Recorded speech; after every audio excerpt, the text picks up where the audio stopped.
فيروس كورونا الجديد ما هو؟ كورونا هي مجموعة كبيرة من الفيروسات التي تصيب الإنسان والحيوان بنزلات البرد، والتي قد تكون أحيانا بسيطة وأحيانا خطرة. ولكن فيروس كورونا الجديد هو فيروس لم يكتشف من قبل لدى البشر، ولا يعرف حتى الآن الكثير عن خصائصه وطرق انتقاله أو مصدر عدواه. ووزارة الصحة تعكف مع منظمة الصحة العالمية والخبراء الدوليين على معرفة المزيد عن هذا الفيروس. كيف ينتقل فيروس كورونا الجديد؟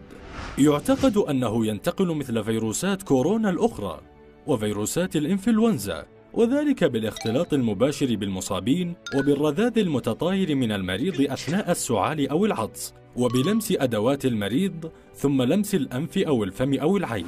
ما هي أعراض الإصابة به؟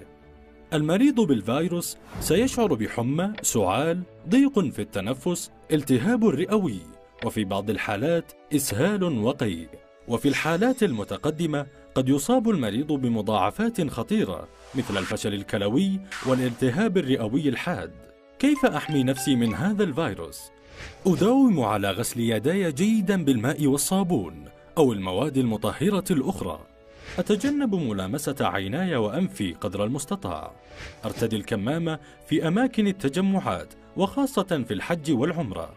أتجنب قدر المستطاع الاحتكاك بالمصابين بالفيروس. أستخدم منديلا عند السعال أو العطس. أحافظ على النظافة العامة. أغسل الفواكه والخضار جيدا قبل تناولها.